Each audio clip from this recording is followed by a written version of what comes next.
Boa noite. Eu sou o Rafa Munduruca, sou a pessoa responsável por literatura aqui nessa casa, no Sesc Pinheiros. A gente tem a alegria de dar as boas-vindas a todos vocês. Todas as pessoas são muito bem-vindas a essa casa. Antes de a gente dar início propriamente, eu queria dar 2 recados muito especiais para vocês.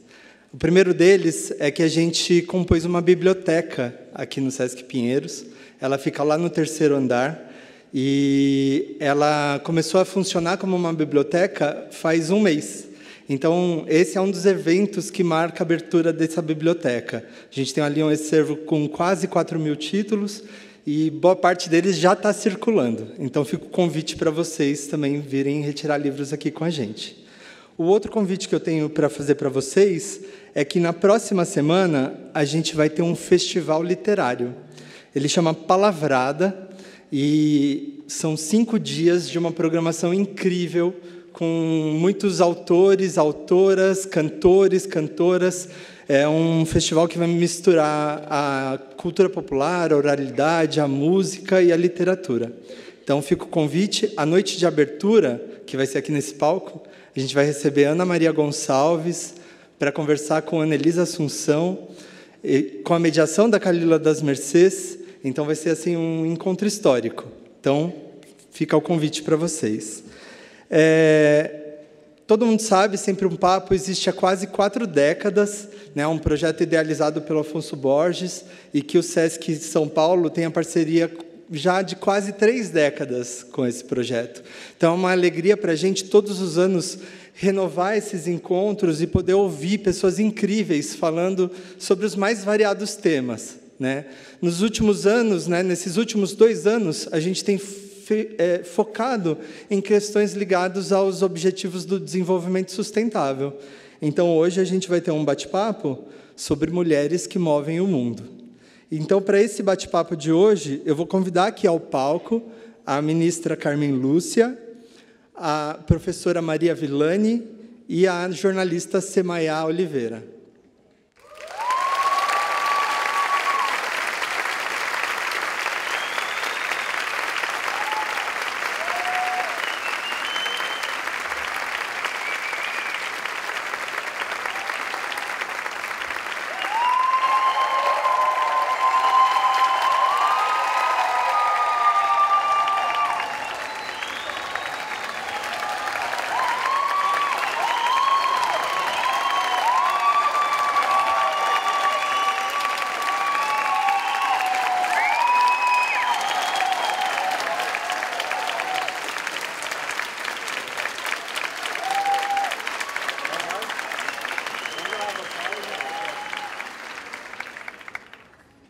Bom, e para dar as boas-vindas para as nossas convidadas e para todos vocês, eu vou convidar aqui ao palco o presidente em exercício da Federação do Comércio de Bens, Serviços e Turismo e também dos conselhos do Sesc e do Senac, o doutor Ivo Dall'Acqua Júnior.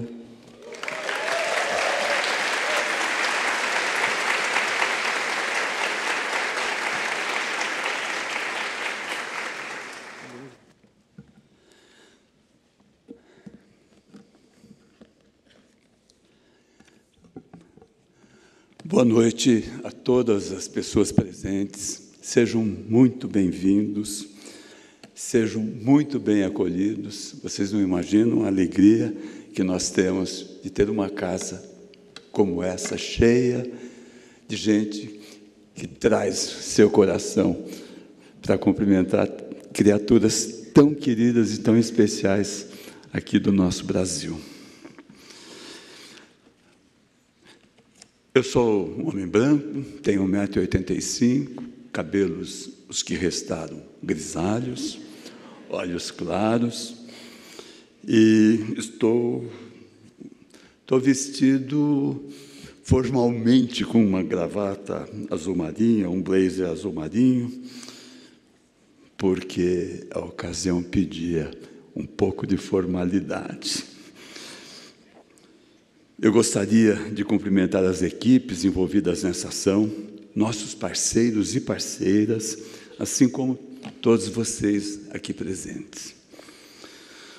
E é com alegria que iniciamos hoje um novo encontro do projeto Sempre um Papo, uma ação cultural que promove aproximação e bate-papos entre importantes nomes da literatura, assim como pensadoras e pensadores de grande relevância, com o propósito de fomentar o hábito da leitura e a ampliação de um olhar crítico sobre os desdobramentos sociais, ambientais e políticos do nosso tempo. Com 39 anos de existência, o projeto criado pelo jornalista Afonso Borges, Afonso, você é um herói, cuidar disso nesse país, e com essa força e com essa competência. E esse projeto acontece há 23 anos em parceria com o SESC, o que para nós é muito importante. Você agrega valor ao nosso trabalho, Afonso, tenha certeza. Ao longo de 2025, foram propostas reflexões sobre questões urgentes para o mundo contemporâneo, analisadas a partir das confluências entre literatura, política, ciência e cultura. Nessa noite, o diálogo aponta para um tema essencial para a sociedade brasileira: a trajetória de lideranças femininas que atuam em diferentes campos do conhecimento, intitulado Mulheres que Movem o Mundo. O encontro aborda as dificuldades encontradas por mulheres nos espaços de poder, a conquista de novos territórios e o impacto de suas ações na transformação social. No que se refere à necessidade de se discutir a equidade de gênero, o combate ao preconceito e a valorização da diversidade, destaco a importância da participação de todos, homens e mulheres, nesses campos de discussão, com escuta responsável e abertura ao aprendizado para a construção de ações que qualifiquem as atuais estruturas de poder. Assim, esperamos que este seja um espaço de profícuas reflexões na perspectiva de compreender a atuação da mulher como agente essencial de mudança no Brasil contemporâneo. Nesse cenário, saúdo a presença da ministra Carmen Lúcia, única mulher integrante do Supremo Tribunal Federal,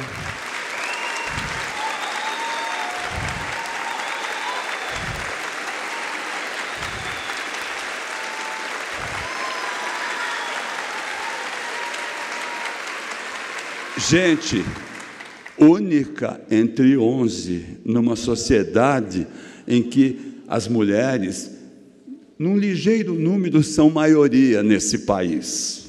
E fica aqui o registro do meu inconformismo também. E pena que, pelo andar da carruagem, ela vai continuar sendo única, quando temos grandes mulheres com notável saber jurídico e experiência necessária e suficiente para levar temperança para aquela corte. A senhora, ministra,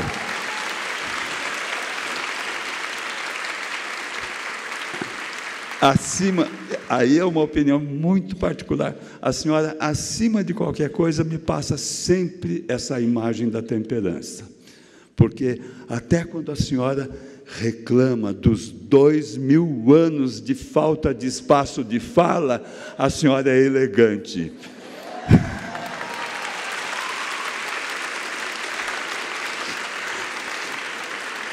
A ministra é escritora, professora e uma das juristas mais respeitadas do nosso país.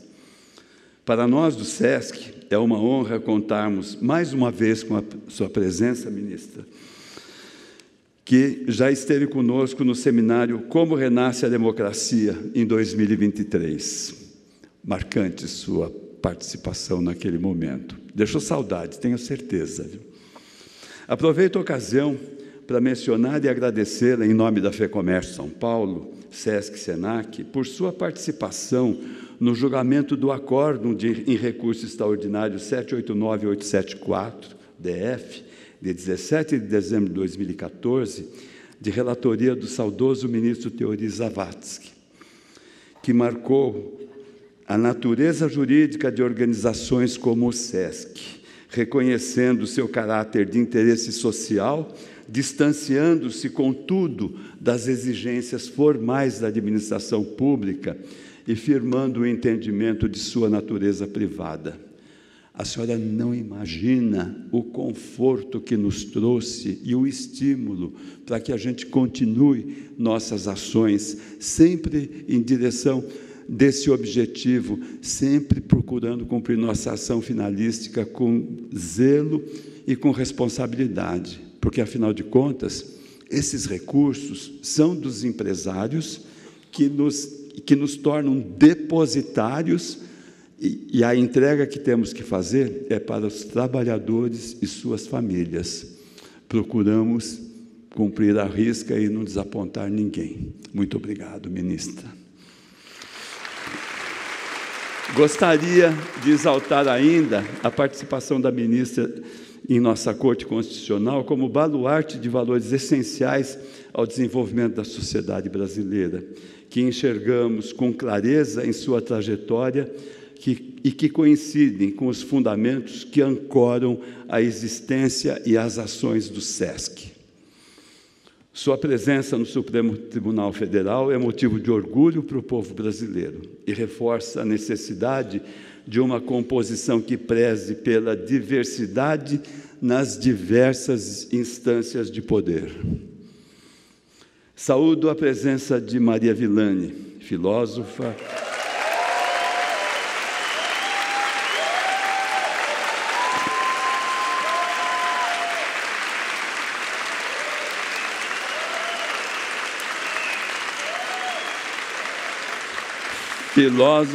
escritora, poeta e ativista cultural.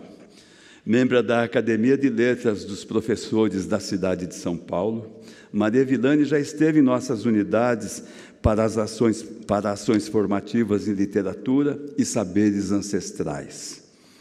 De marcante atuação pelo direito à cultura, fundou o CAPSARTS, Centro de Arte e Promoção Social do Grajaú, e transformou sua casa em um polo de literatura, filosofia, arte e teatro de rua na periferia de São Paulo. É também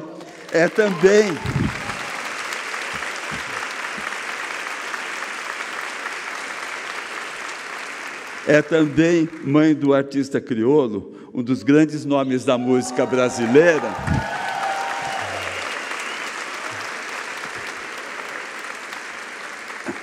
E eu faço questão de mencionar isso aqui, Maria, sabe por quê? Minha mãe dizia: quem beija meus filhos, minha boca adoça. Olha, teu filho é o máximo, tá? E só é assim porque é filho da Maria. Saúdo ainda a presença de Semaia Oliveira,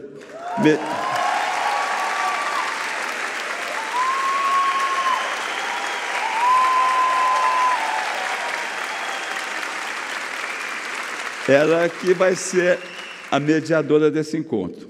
Jornalista premiada, escritora e documentarista, é hoje uma referência na valorização das vozes femininas negras e periféricas.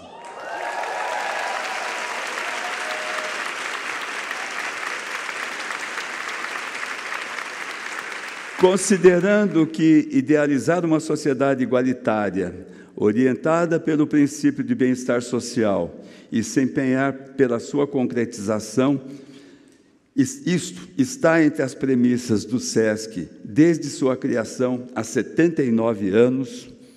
Vamos fazer 80, dia 13 de setembro de 2026. Seremos octogenários, se tudo correr como vem correndo. Desejo que todos e todas tenham uma proveitosa noite de discussões e aprendizado.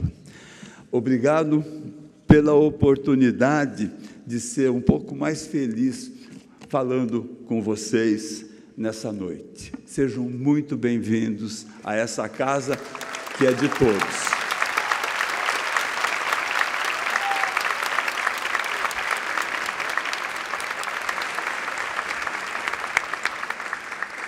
Obrigado, doutor Ivo. E a palavra é com vocês. Obrigado. Obrigada, Ivo. Boa noite! A energia aqui a gente deve dizer que tá, não tá? Tá quente, tá calorosa, tá gostosa. Gostaria de primeiro agradecer a presença de vocês aqui numa quinta-feira à noite. Que bom que vocês vieram. E eu convido nossas convidadas também a saudar o público antes da gente começar. Super boa noite para todo mundo.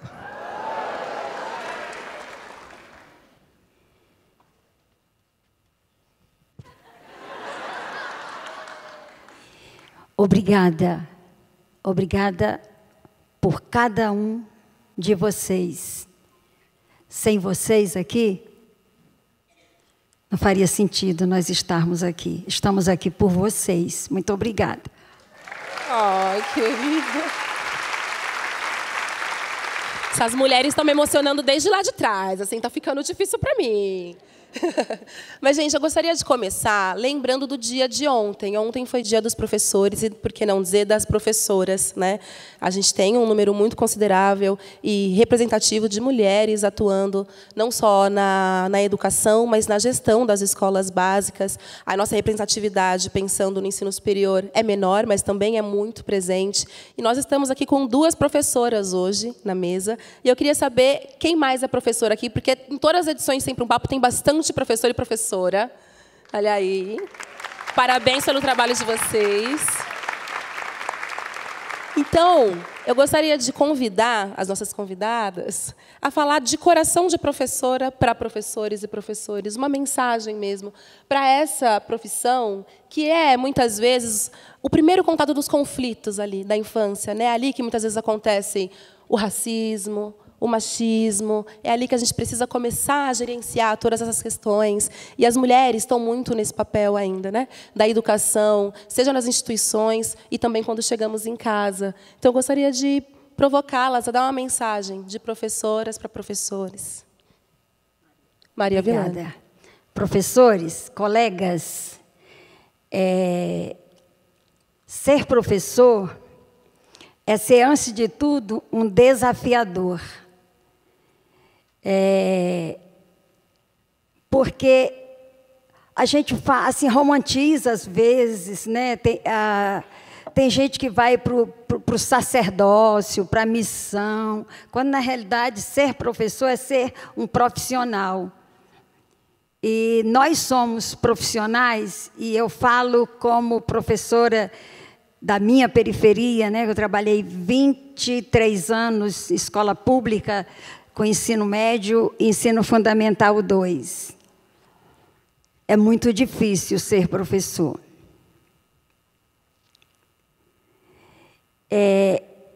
A gente precisa continuar sendo professor, porque é isso que a gente quer ser.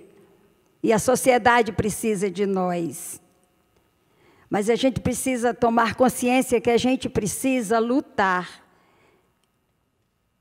Lutar pela valorização do professor. E não se cansar da luta, porque a luta é histórica. A gente não pode se cansar. A gente tem que lutar. Porque sem nós, os professores, a sociedade fica manca. E eu quero me dirigir, principalmente, aos professores alfabetizadores. Eu dizia na sala de aula, que eu chamo de o Vale das Lamentações, né? Eu sempre dizia, na época, né, eu pegava o aluno na 5ª série, ele já vinha alfabetizado. Então, o caminho estava andado. E eu não entendia por que o professor alfabetizador ganhava menos do que eu. Eu não entendia essa desigualdade. Então, onde a gente tiver lucidez, disponibilidade, e onde permitirem, os espaços que nos permitirem, nós vamos lutar. Existem várias formas de lutar, né? Porque educar é um ato político. E ser professor é ser profissional. Então, nós queremos ser reconhecidos como profissionais. Nós somos construtores de conhecimento. E assim, nós somos construtores de dignidades. E eu entendo isso porque a mim foi negada a escola. Eu fui para o banco escolar aos 39, quase 40 anos. Isso fez falta para mim. Mas eu sou amiga da luta. Existem várias formas de lutar. Eu vou contar um negócio rapidinho para vocês. Eu sou cearense. Esse cearense não se conforma. Ele fica lambendo a rapadura. Não tem pressa que a rapadura apague, mas ele não foge à luta. É verdade. Foi bem alto. Ministra, por favor. Eu não sei muito bem. Primeiro, agradecer também cada uma, especialmente das professoras e dos professores que aqui, que eu acho que é um permanente agradecer tudo que nos ensinam todos os dias, os que estão na sala de aula e mesmo os que estão fora da sala de aula. Ontem, por ser o dia do professor, a pauta do plenário do Supremo Tribunal foi só casos de professores, de carreira de professores, como um reconhecimento do Supremo Tribunal do valor do professor, como uma forma de dar um testemunho de que não há nada nem ninguém mais importante do que o professor.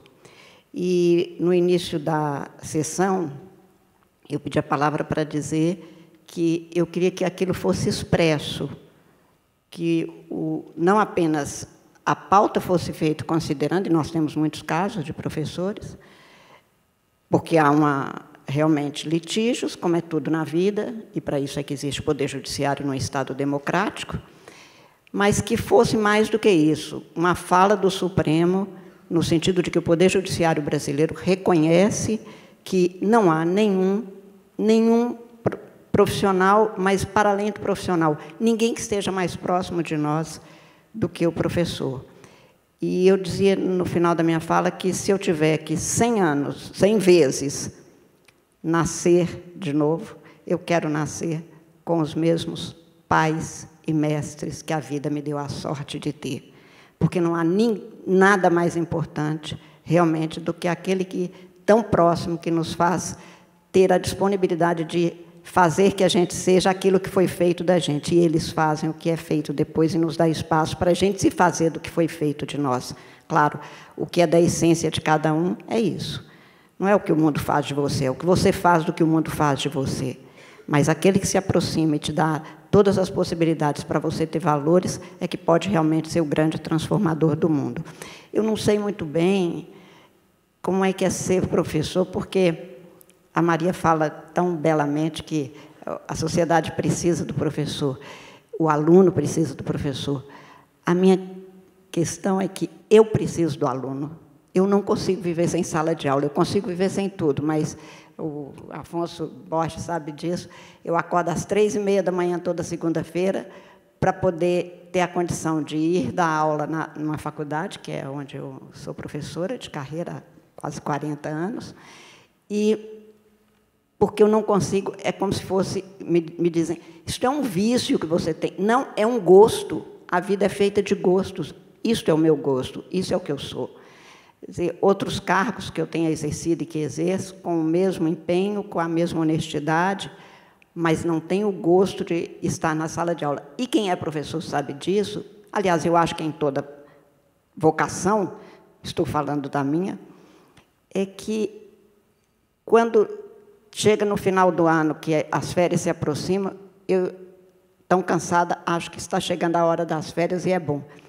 Mas, quando vai chegar no final de janeiro, eu começo a ficar aflita, porque eu não tenho mais o que fazer segunda-feira de jeito nenhum de manhã, porque acabou o cansaço físico e agora eu quero voltar a ter os mesmos contatos. Guimarães Rosa dizia que mestre é quem, de repente, aprende. Eu acho que o aluno faz isso, o estudante faz isso com a gente. Ele nos ensina todo dia, nos faz aprender a aprender todo dia, e a vida é isso, um grande aprendizado.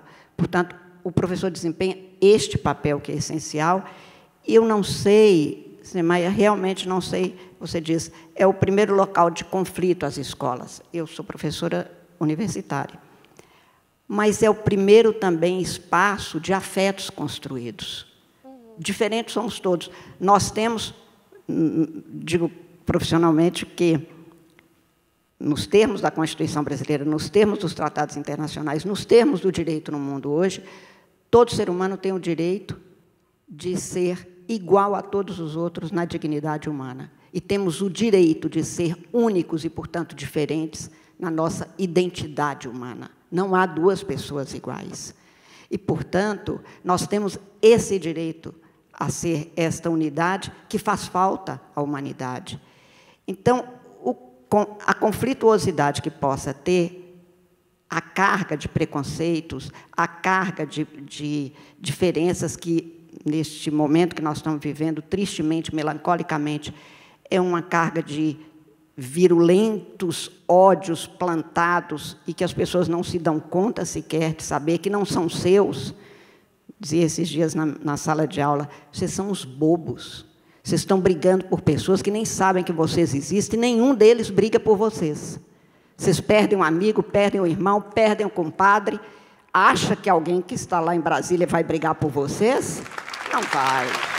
Bobagem. Então, eu não vejo a sala de aula como um espaço de conflituosidade humana. Eu acho que onde aparecem situações em que nós podemos e temos o dever de reformular do que são muros postos em, se não der para fazer uma ponte, pelo menos uma pinguela dá. Isso num semestre dá para a gente fazer tranquilamente, e a gente vê a mudança que é este processo. Paulo Freire dizia que o aprendizar é um ato político, porque é o ato de você transformar as pessoas em cidadãos numa polis, nessa convivência. Eu tenho para mim que eu não sei muito falar o que é professor, porque eu nunca saí de sala de aula desde os 5 anos de idade. Minha mãe me colocou, eu sou uma mulher quase centenária, como se vê, né? Caminhando para o 100, e eu não vou parar no 100 de jeito nenhum, porque eu não estou planejando este insucesso, que seria a minha ida, mas eu digo que, nessa caminhada, nós construímos humanidades em todas as faixas da vida, em todas. E hoje ainda, eu dizia, estive de manhã na USP, na Faculdade de Direito da USP, eu dizia, o nosso grande desafio agora é que eu fui uma menina numa cidade do interior de Minas. Estou falando muito, mas é porque é assim mesmo, eu gosto da prosa. Diz que era sempre um papo. Então, nunca para. Eu estou no papo. É sempre um papo, nunca para. Vou contar só essa aqui rapidinho. Tá bom. Eu fui menina numa cidade do interior. E no interior, há 70 anos atrás, vou dizer 60, né, até os 10, 12 anos, quando eu fiquei lá, antes de ir para o internato, a ordem lá em casa era assim, se tiver alguma coisa na rua, se acontecer algum perigo, e os perigos eram, se aparecer um cachorro louco, se o rio trouxer água à cheia, chame um adulto por perto que ele te ajuda. Hoje, eu vejo os meus irmãos ensinando para os sobrinhos, mais ainda para os sobrinhos netos. Se acontecer alguma coisa, se aproximar um adulto, na hora que você sair da escola, entre lá para dentro, porque eu vou te buscar. Cuidado que você não pode se aproximar de alguém. Eu me construí a partir de uma ideia de que o outro é o meu aliado que pode me ajudar, que pode ampliar as minhas liberdades, que pode me apoiar nas dificuldades. E hoje, numa sociedade tão fraturada como nós temos, ensina-se à criança a que o outro deve ser alguém que ela tem que temer. Eu aprendi que eu precisava de respeitar, porque este outro podia me ajudar. Não que ele fosse um perigo, ele era um aliado. Então, isso se constrói a partir da sala de aula mesmo.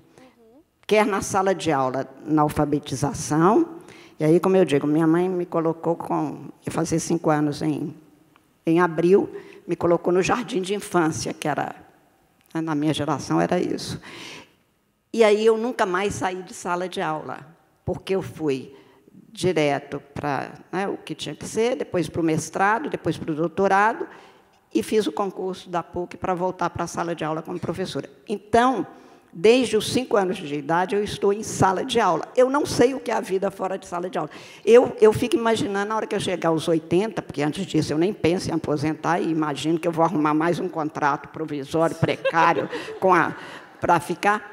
Mas eu não sei como que é realmente não estar em sala de aula. E não é que, para mim, mude a situação de ter uma alma de estudante. Uhum.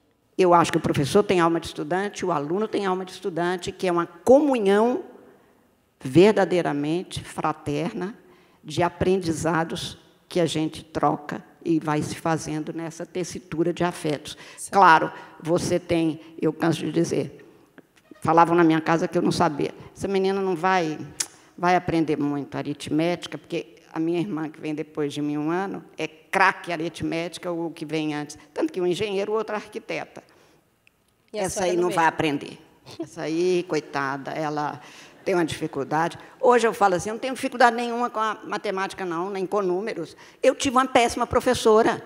Mas lá em casa, se falasse mal de professor, eu ficava de castigo. Era melhor não falar, né? Então, mas enfim, eu acho que os professores são os grandes engenheiros dos afetos e podem ser também caóticos de desafetos.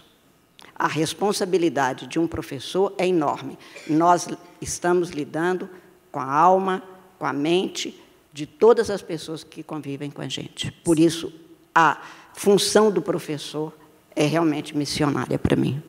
Obrigada, Carmen. Bom, o nosso tema hoje é Mulheres que Movem o Mundo. Então, a gente tem esse tema como diretriz.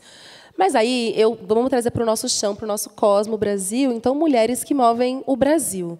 Nós temos 2 convidadas hoje que são, em alguma medida, contemporâneas, né? A senhora Carmen Lúcia, com 71, e a Maria Villani, com 75 anos. Então, eu gostaria de ver e ouvir, a partir da perspectiva de vocês, a senhora, né, lá de Fortaleza, Ceará, e dona Carmen Lúcia, lá de Minas Gerais, nasceu em Montes Claros, mas cresceu em Espinosa. O que as senhoras viram mudar para as mulheres de lá para cá, nas últimas décadas? Não precisa também trazer todos os pontos, que eu sei que é muita coisa. Mas, assim, o coração da coisa, né? O que os pés das senhoras conseguiram sentir de mudança em relação à experiência da mulher brasileira? Por favor, Maria Villani. Ela só faz pergunta difícil. Eu sou de 1950. Lá no meu Ceará, na minha Fortaleza, que é a capital, mas que não parecia nada com capital, porque eu nunca fiquei na banda A, sempre fiquei na banda B. Então, eu conheci todo tipo de miséria e violência.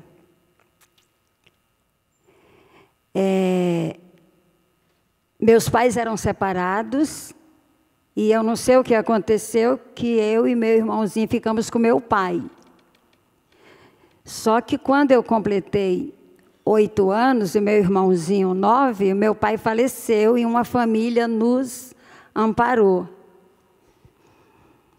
A primeira crueldade que eu senti foi o abandono intelectual. Porque o meu irmão, menininho, foi para a escola. Mas eu não tive a mesma sorte, eu nasci menina. Então, eu não pude ir para a escola. A menina tem que aprender a cuidar da casa para servir bem ao marido. A mentalidade de 1950.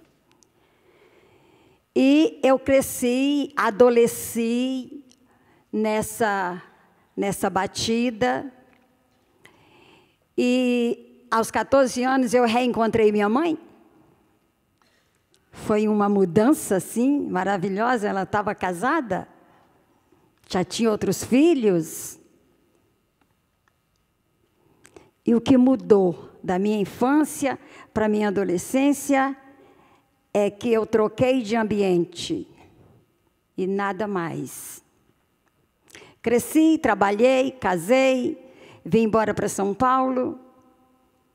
E aí eu percebi mudanças.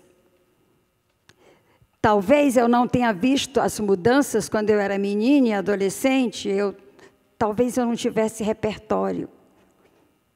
Até porque eu não tinha ido à escola.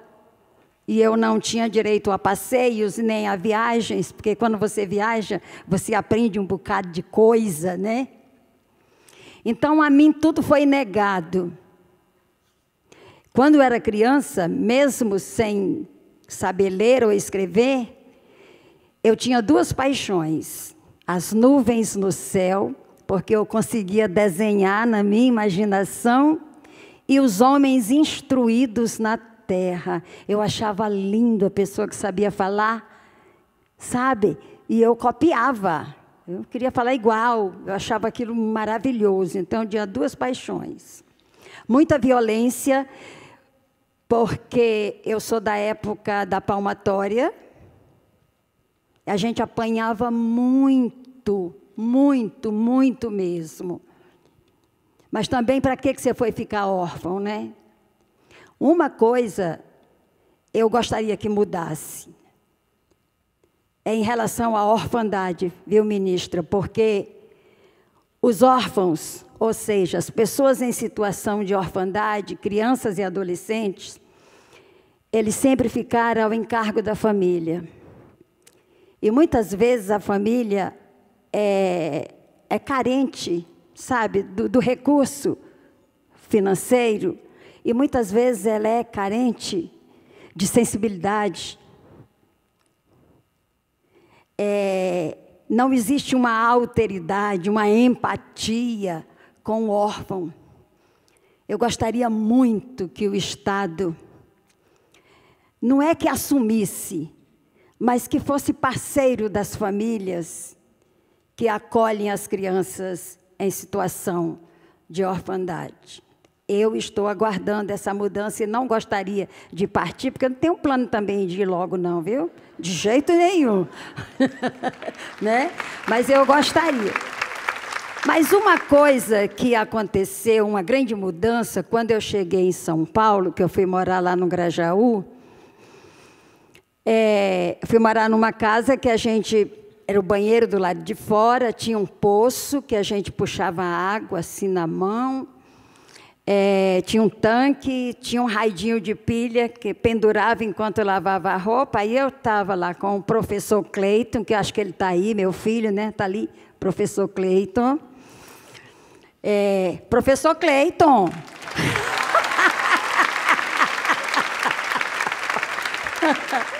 É isso aí. É o meu primogênito.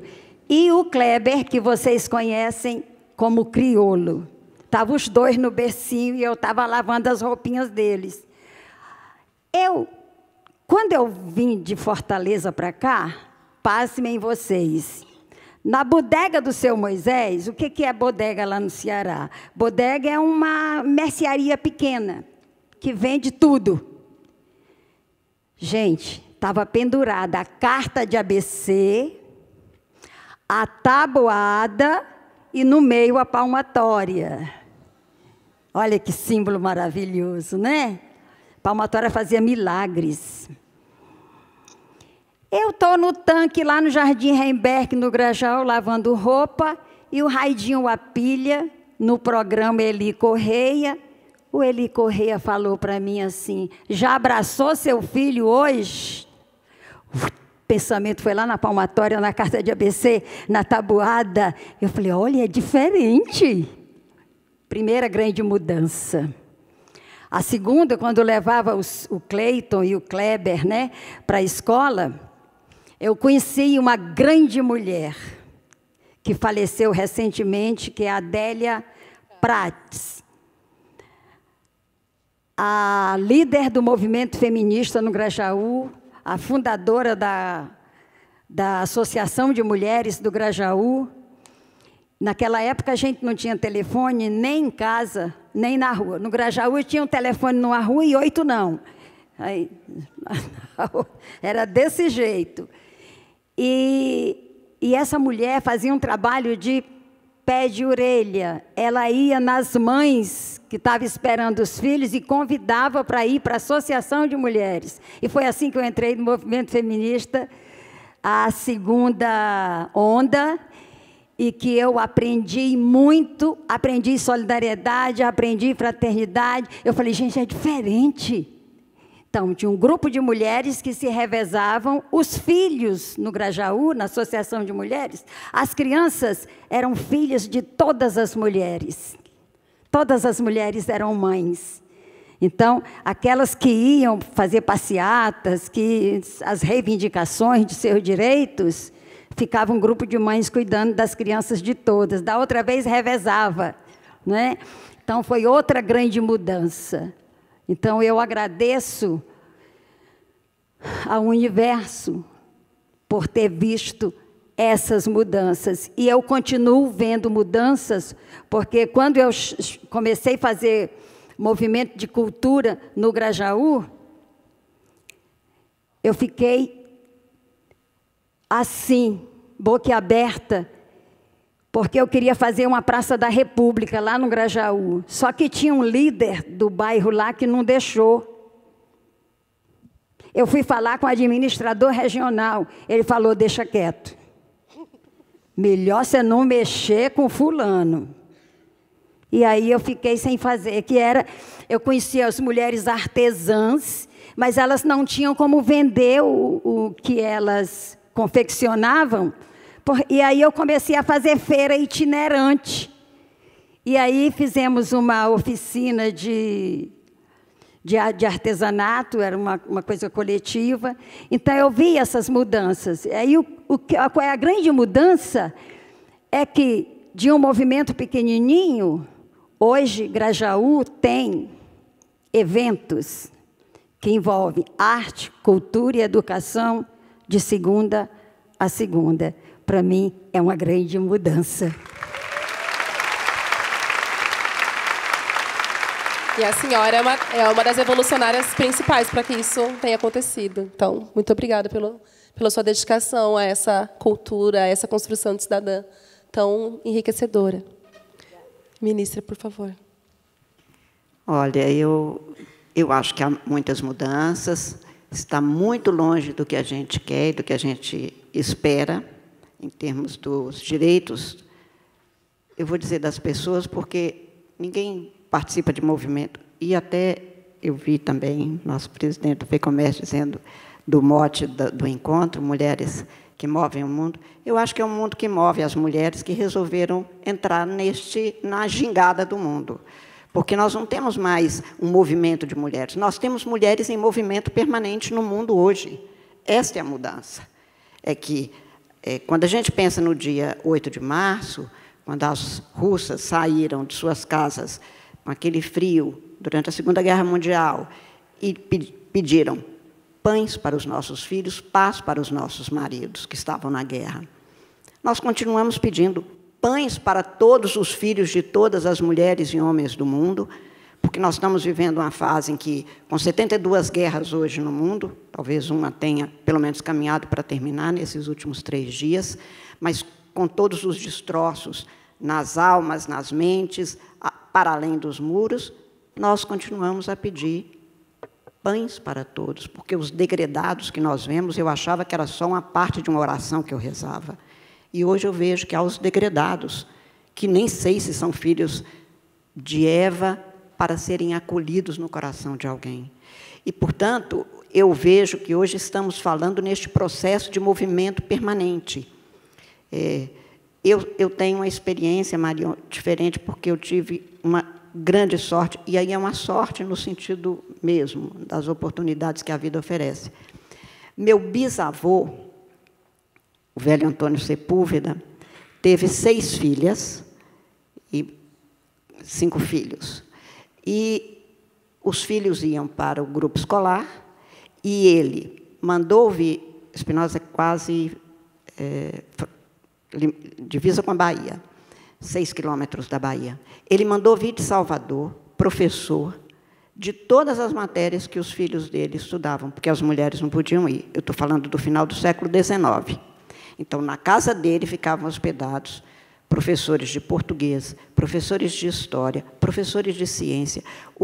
As minhas duas avós são irmãs, meus pais são primos, portanto, e os cadernos das minhas avós, que eu tenho hoje, do que seria hoje os primeiros 4 anos do ensino fundamental, por exemplo, vou falar uma coisa que não existe mais no vocabulário que não seja jurídico, sociedade em comanditas simples, minhas avós aprenderam. Eu só aprendi isso porque eu passei por uma faculdade de Direito e também nunca mais usei nem essa expressão. Outro dia tinha lá um reclamando, fazia um parênteses, há pessoas que não é que não sejam preguiçosas, eu não diria isso de ninguém, que eu sou mineira. Eu diria que não são afetas ao trabalho. Não são, assim, apaixonadas. Então, eu tive uma funcionária comigo que tudo que eu mandasse fazer, todo processo que entregava, ela reclamava. Com a dor não estou podendo de jeito nenhum. Enfim. E aí, com isso, ninguém me mandava trabalhar. Um dia eu falei com ela, eu acho que é a sua enfiteuse. Porque enfiteuse é uma palavra que só nós do direito usamos. E ela acreditou. Será que está inflamada? Falei, se pegar no seu laudêmio, você vai ter que ir de aluvião para São Paulo. Ninguém entendeu nada, ficou por isso mesmo, também não recebe processo, acabou a conversa. Mas, enfim, eu sou de uma família que o meu bisavô fez com que todas as filhas e os filhos aprendessem um instrumento musical. A vovó Melinha tocava flauta, a outra tocava harpa, a outra... Numa sociedade em que, só adulta, eu descobri, por que não há grandes violinistas?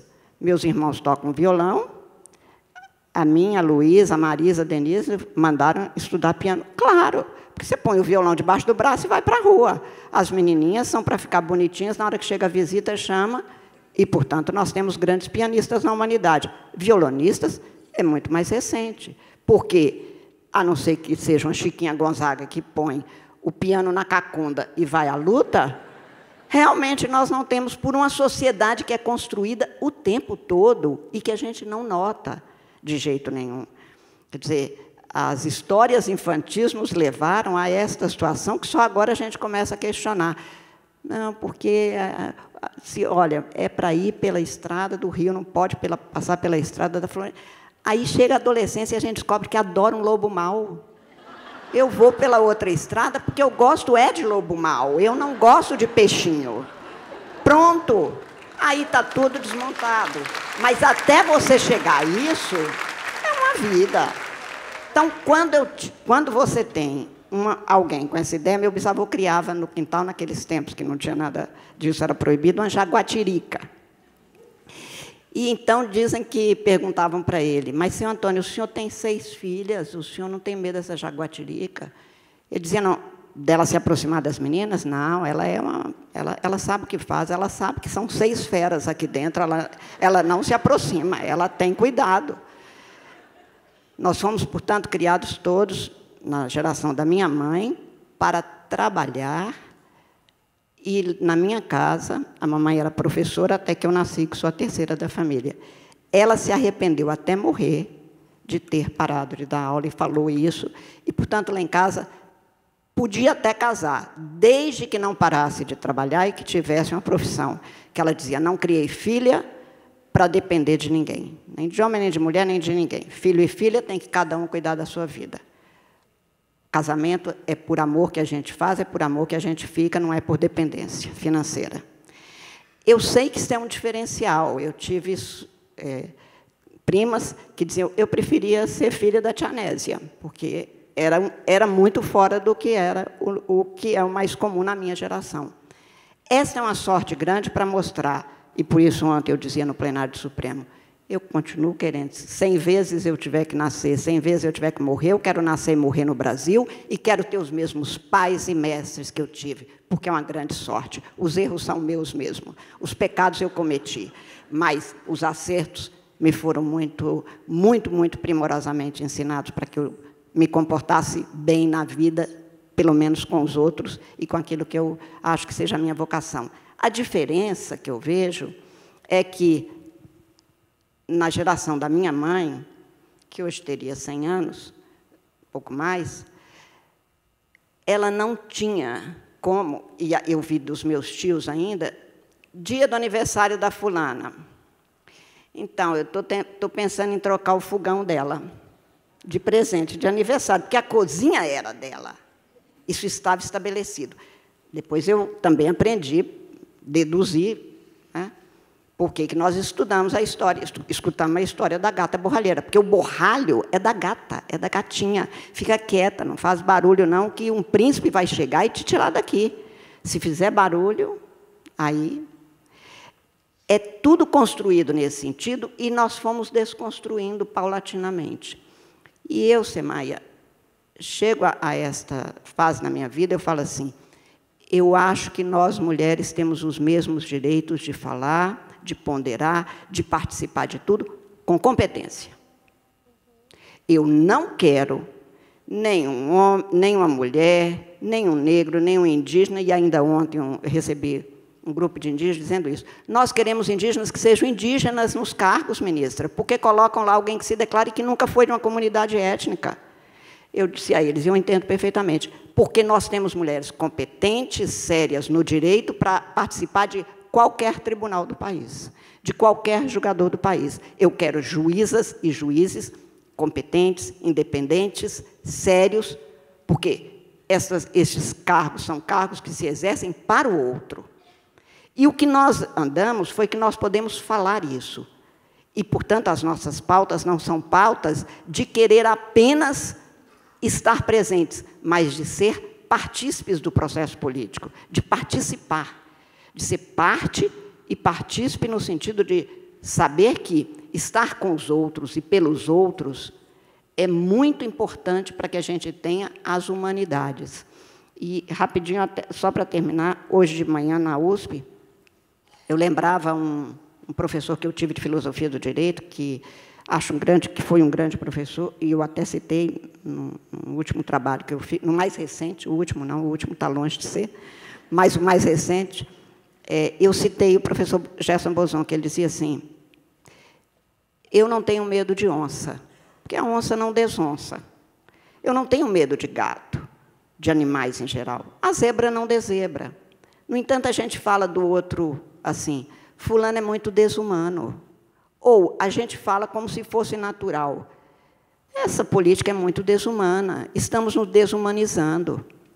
Como se fosse normal a gente aceitar que nós podemos perder a nossa essência, abdicar do que somos na nossa dignidade pessoal. E nós nunca vamos cogitar de achar que uma onça pode desonçar, mas achamos que o vizinho pode ser desumano e, portanto, você tem que falar com seu filho para ter cuidado com ele.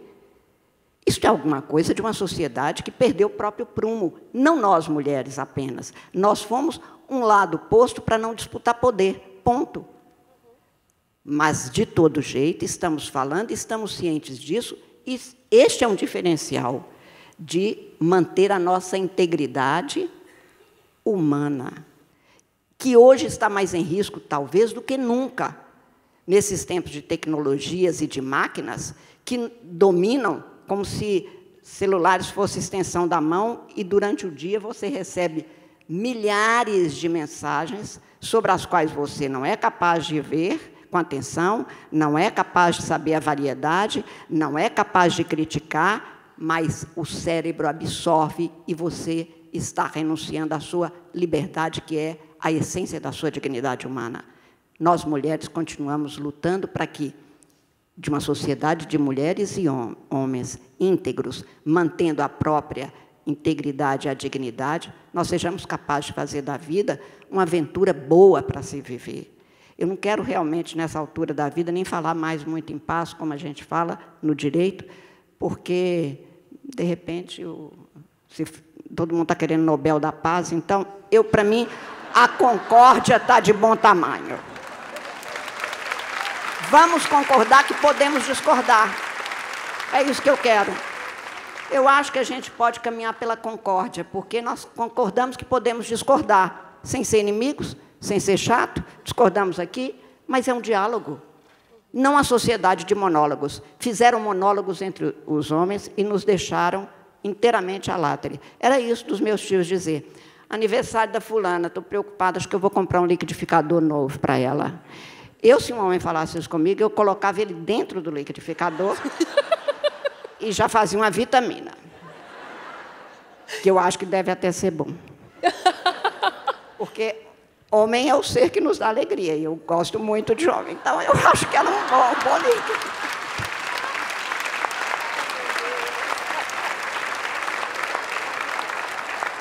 Eu acho que muito da sua fala, ministra, traz um pouco de como retiraram, muitas vezes, as mulheres desse lugar, né, dessa disputa, desse lugar político. E a gente precisa sempre se recolocar nesse lugar e não se perder nos papéis que foram predestinados para a gente. Eu acho que a Maria Villani tem, inclusive, um poema muito bonito do seu novo livro, né, Na Ciranda do Tempo, que a gente até falou lá atrás que seria muito oportuno que a senhora lesse para a gente. Pode ser agora? Nossa,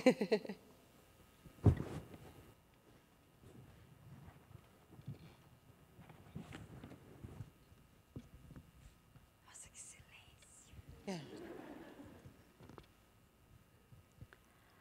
Amor pelo alheio. Quem plantou na mente das mães esse amor incondicional pelos filhos, esqueceu-se de regar a árvore do amor próprio, cujas raízes foram enxertadas do amor pelo alheio, em detrimento do amor por si. Gnomos, duendes, silfos, fadas, ondinas, sereias, ninfas, hidras e hipocampos aproveitaram-se da desproteção da mente humana que flutua no cosmos sujeita a invasões e, por pura diversão, destruíram na mente das mães os desejos de gozo próprio e plantaram espinhos de renúncia.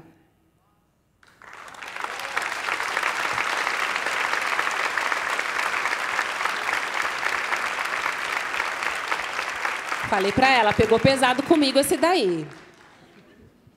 E aí, lá atrás, Maria Villani, você me falava muito de como a senhora acha importante reforçar a necessidade da gente se olhar com cuidado, das mulheres terem espaço para se cuidarem, certo? Eu gostaria que a senhora falasse um pouco sobre isso com a gente. É assim, eu tenho uma preocupação muito grande, porque, geralmente, as mulheres são colocadas no lugar do cuidado, né? Ela é dona de casa, mãe, ela é enfermeira, ela é a professora, né? Então, está sempre cuidando, né? E quem cuida de quem cuida, né?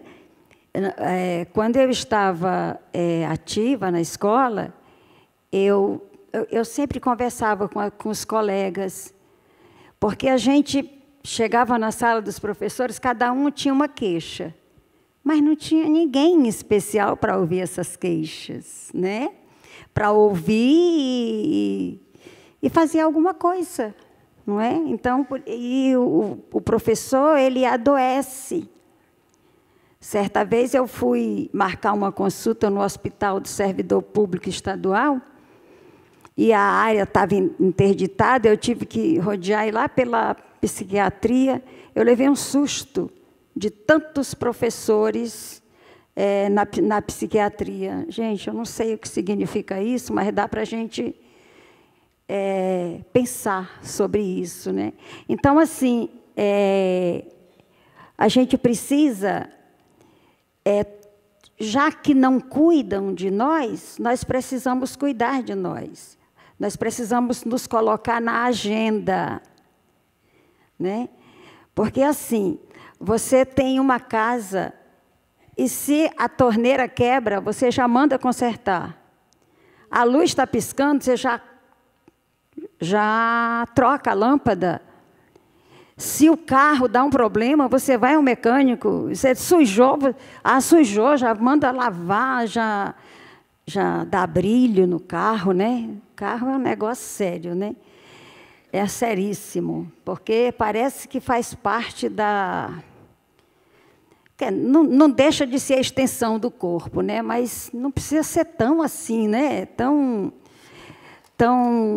valorizado, né? E pelo nosso corpo, né? Quando eu faço vivência com professores, eu sempre pergunto, né? E converso muito sobre territórios. E aí eu falo do território do corpo, né? Que é o meu lugar existencial, é aqui que eu existo. É aqui que eu vivo, é aqui que eu penso, é aqui que eu elaboro ideias, digo palavras, enfim. E o que eu faço por esse corpo? O que eu estou fazendo por ele? Quantas horas de trabalho? Porque assim, pobre, gente, eu só posso falar do meu lugar, né? Pobre vive para pagar a conta. E a grande alegria do pobre é pagar a conta. Eu consegui pagar a conta. Mas faz mais conta. Verdade. Então, assim, existem necessidades reais e necessidades que criam, e nós acreditamos que essas necessidades criadas, que realmente são necessidades nossas, né? Então, eu converso com os professores e professoras nesse sentido. Não é para a gente se conformar, não é que a gente não tem... eu tenho direito a ser, mas também tenho direito a ter, porque o ter traz conforto para o ser, né? Mas a gente precisa dosar essa coisa do cuidado. O que eu estou fazendo por mim? Eu coloco na agenda que eu tenho a consulta do filho, do neto, eu tenho que resolver problemas de não sei o quê, na costureira e não sei onde mais. Eu vou ao mercado, eu vou à feira, mas em que momento eu me coloco na agenda para cuidar de mim? E quando eu falo cuidar de mim, eu falo cuidar de mim, tanto do ponto de vista do corpo, né, do cuidado, com a saúde do corpo, mas também com a saúde da mente, não é? Porque tudo que acontece no nosso corpo reverbera na nossa mente, e as nossas abstrações também reverberam no nosso corpo. Então, o que eu estou fazendo por esse corpo? Outro dia eu estava conversando com minha mãe tem 95 anos. E a minha mãe, ela é muito lúcida e muito ativa, e ela disse, minha filha, você vai vir para cá ou não vai? Por quê, mãe? Se eu for, se você vier, eu vou comprar um fogão novo. Eu vou comprar. Então, eu falei, mãe, pelo amor de Deus, para de pensar em comprar coisa, vê o que a senhora está precisando em termos de conforto para o seu corpo. O que é que você está precisando? E ela, sabe que você tem razão? Não é da nossa cultura a gente pensar em nós, principalmente nós mulheres, nós temos que servir. Nós temos que servir aos filhos, servir ao marido, porque isso não mudou não, viu? Ministra, viu, Semaia? Não mudou não. Quanto mais você se distancia, eu nem quero falar de centro e periferia, mas dos lugares de informação e de formação. Quanto menos informação, menos conhecimento, e também tem uma coisa da necessidade, a questão financeira. A minha sogra, quando ela ficava doente, a gente falava para ela, por que a senhora não vai ao médico? Para quê? Vou fazer chá da receita? Então, a gente tem isso também, né? Então, os professores e professoras, por mais dificuldade que a gente viva, a gente tem um salário. A gente tem uma profissão, a gente tem uma convivência, e tudo isso faz bem para a gente. Mas a gente se descuida muito. Aí depois a gente começa emocionalmente a ficar doente, aí, mas já está crônico. Já está crônico. Então, assim, quem aqui conheceu a dona Jacira? Dona Jacira era grande amiga, e a gente conversava muito sobre isso. Ela tinha um projeto que era o Lava Pés. Ela reunia um grupo de mulheres, todo mundo com os pés dentro de uma bacia, e ela jogava uns sais que ela mesma fazia, e depois ela dava o creme para as mulheres passarem nos pés, e ali, a partir dos pés, ela ia dizendo, olha, nós precisamos nos cuidar. Isso não é perda de tempo. Não é perda de tempo. É amor por si. A gente precisa ser carinhosa com a gente, carinhoso. A gente precisa se amar. Sem esse corpo, que é a minha primeira casa, certa vez eu ouvi uma pessoa falar, você pode estar num carro de luxo, você pode estar no Transatlânticos, você pode estar num avião, você pode estar num barquinho, numa choupana. Tá, não. Você está no seu corpo. Cuide dele. E aí eu acho curioso tudo isso que a dona Maria Vilene traz para a gente, dessa mulher que está sempre cuidando e sempre servindo o outro. E aí, quando dona Carmen Lúcia traz a questão dos cargos de poder que estão ali para servir o povo, é onde menos estamos, né? É onde as mulheres menos estão. Onde talvez somos também as que são sabedoras dos cuidados que o povo precisa. E a gente está, nesse momento, diante, ministra, de uma oportunidade que, com a aposentadoria antecipada de Barroso, a gente tem uma vaga que está aí aberta, né? Na abertura já se falou-se isso, tem uma oportunidade aí, pessoal. A senhora tem uma parceira ali, uma nova ministra que seja mulher, e existe uma campanha, inclusive, para que essa mulher seja negra, né? E a senhora falou um pouco antes,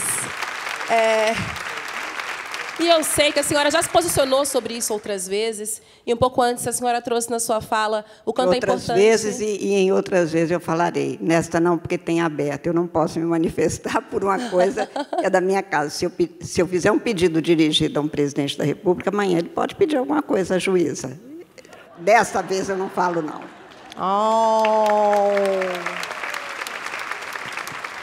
Todo mundo sabe a minha posição sobre a questão das mulheres, mas não específico. Tá bom. Específico, Então, juiz não pede. Juiz não pede porque não pode receber na minha compreensão. Então, prefiro continuar. Mas sobre as mulheres todas, em todos os espaços, até porque a Maria acaba de falar sobre o cuidado com o corpo, eu falo assim, quase que eu saí daqui, porque eu sou a pessoa mais descuidada de mim mesma que alguém já pensou na vida.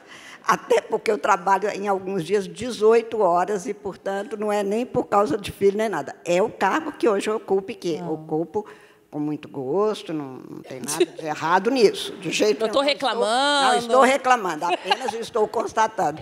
Mas aí eu pensei, Maria, o seguinte, você disse, meu corpo pode ser um navio, a minha casa, o que for. Eu acho que eu, atualmente, vivo num quarto e sala. Com 1,60 m, 40 quilos, trabalhando 12, 14 horas por dia, eu acho que realmente eu não sou um bom exemplo para ninguém. Eu aprendi hoje com você, eu vou tentar me cuidar um pouco. Realmente, eu sou bem descuidada de mim. Obrigada por isso.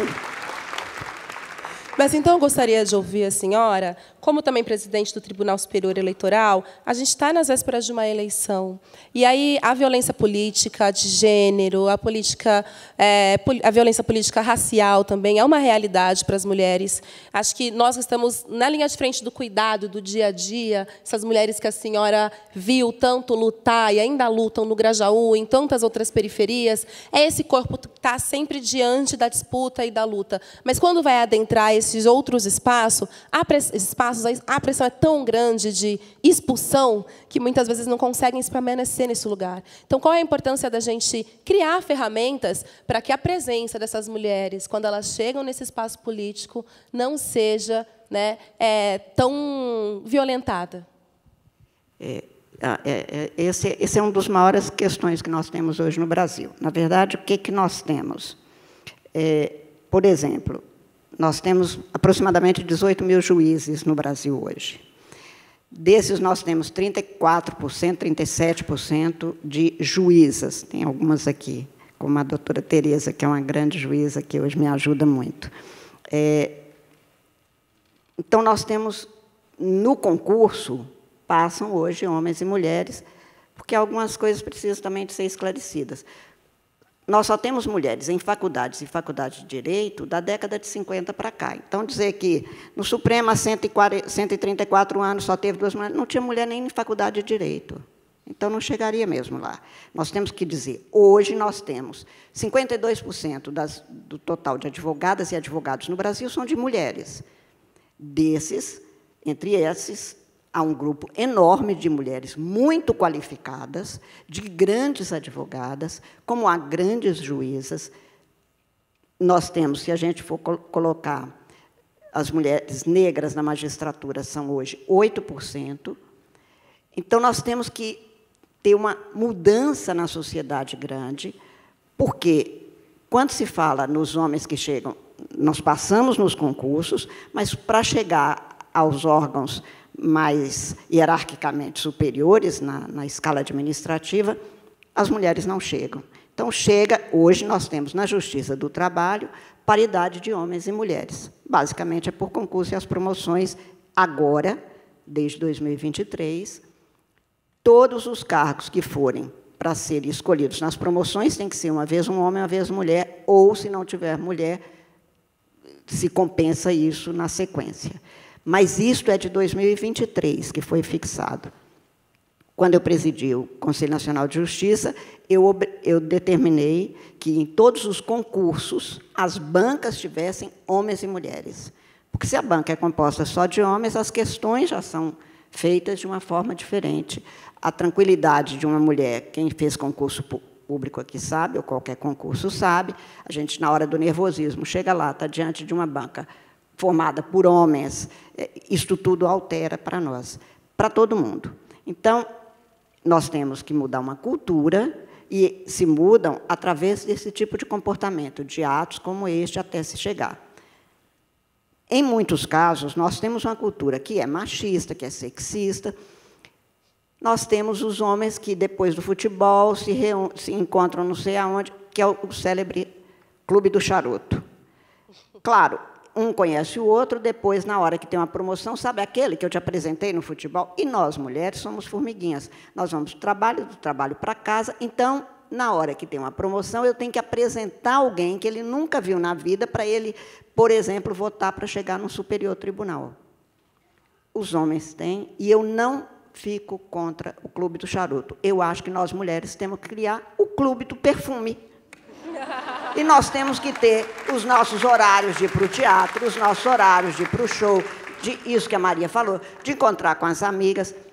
Há pouco tempo me procuraram para dizer que haviam projetos de leis para que as mulheres tivessem algum espaço para esses cuidados. Eu disse, eu não quero mais horário, porque não tem jeito, por lei, por medida provisória, nem por emenda constitucional, não vai mudar as 24 horas de serem 24 mesmo. Não tem jeito de multiplicar. Então, por que, ao invés de dar uma gratificação, uma parcela, por que nós não mudamos? No sentido de que as obrigações de cuidado são de homens e mulheres. As mães e pais são de todos nós, homens e mulheres. Os irmãos, as irmãs, são de nós todos. É uma mudança cultural, porque não adianta ficar fazendo puxadinho legal, que, se você tiver mais 2 horas para você, você vai poder ir no salão e às vezes, correndo, passa não sei aonde. Não. Esta é uma mudança que precisa de acontecer. A presença das mulheres nos espaços de desempenhos públicos, que não é de bônus, ao contrário do que parece, é de muitos ônus, principalmente ainda na minha geração, e acho que na próxima, para nós mulheres nesses cargos. Apenas nós todos temos o dever republicano de participar. Não é só de bônus, não, longe disso, é com muitos ônus. Mas estes ônus é que fazem com que haja a transformação na sociedade. No campo do direito, até há muito pouco tempo, as advogadas, em sua grande maioria, eram advogadas de direito de família. Na medicina, é pediatra ou obstetra. Só agora nós temos, nas gerações mais novas, é que nós temos especialistas de todas as áreas da medicina, na engenharia, na ciência, na inovação tecnológica. Mas ainda hoje, por exemplo, só em 2023 nós tivemos num Tribunal Superior a secretária de Tecnologia de Informática, uma mulher. Eram sempre homens. Se vocês entrarem numa secretaria de tecnologia de empresas particulares ou no setor público, a grandíssima maioria de homens. Como se ainda em alguns espaços tão novos como são dessas tecnologias, os homens fossem os que são bons em aritméticas, em conhecimento específico das chamadas exatas. E não existe nada disso, na verdade, está comprovado centenas de vezes, milhares de vezes, apenas canaliza-se tudo para um tipo de conhecimento que reserva aos homens, no final, estes cargos que eram cargos de poder. Esta ruptura precisa de ser feita com uma reconstrução na sociedade. Isto não significa, de jeito nenhum, nem que nós temos que esperar muito tempo para isso, pelo contrário, não é por acaso que nós chegamos a ter, durante muito tempo, como não tinha grandes advogadas atuando no espaço público, como não tínhamos um número significativo de juízes, os tribunais não se chegava aos tribunais. Nós ainda temos no Brasil tribunal composto, tribunais estaduais, hoje não mais, mas tribunais regionais federais, até há pouco tempo, compostos só de homens. E nós temos juízas que passam, em que, na primeira instância, portanto, pelo concurso, ela chega aos cargos. Então, é uma mudança muito difícil, é uma mudança que precisa de ser feita, e é uma mudança que depende, em grande parte, de nós todas, mulheres, e de todos os homens que compunham com a gente, sabendo que não vai diminuir poder, de jeito nenhum. O que se vai ter é a tal igualdade que a gente tanto busca. Nós somos uma sociedade que foi o primeiro povo no mundo a ter, numa Constituição, a nossa Constituição Imperial de 1824, o princípio da igualdade. Mesmo a norte-americana, foi por emenda constitucional que foi introduzida. A nossa não. Na nossa primeira Constituição estava lá o princípio da igualdade. Nós fomos um dos últimos povos a acabar com a escravidão, tendo a Constituição que tinha esse princípio como regra, para se ter uma ideia das dificuldades. E não é que a Constituição não é suficiente. Ela não é suficiente, mas ela é imprescindível, porque, quando tem na lei, eu tenho como ir a um juiz e buscar a eficácia dessa norma. Mas é realmente muito necessário que a gente lute pelo direito de cada um, de cada uma, e também participe da luta pelo direito de todas as outras. A Constituição brasileira, e este trabalho a que eu me referi, tão gentilmente ele me apresentou, o nosso presidente do FEComércio me apresentou, que é solidariedade. Nós temos uma Constituição que tem como objetivo da República, objetivo, é norma. A Constituição não é sugestão, não é aviso, não é proposta, não é conselho, é lei. E é para ser aplicada. E tem um tribunal no Brasil que é para aplicar essa Constituição. E lá consta que é o objetivo da República, seja quem for o governante, de qualquer ideologia, de qualquer posicionamento político, construir uma sociedade livre, justa e solidária. E eu acho que este é o dever de responsabilidade que faz com que as mulheres, com que os homens, com que todas as pessoas participem. Porque, se nós não tivermos uma sociedade solidária, nós não teremos uma sociedade justa para que nós tenhamos brasileiras e brasileiros efetivamente livres para serem o que eles quiserem. Eu cito com muita frequência, Semaia, um versinho da Cecília Meirelles, sobre mulheres, que ela diz: já fui loura, fui morena, fui Alice e Beatriz, fui Maria e Madalena, só não pude ser como quis. Eu tenho o sonho ainda de que cada brasileira, de que cada brasileiro possa ser o que quiser ser.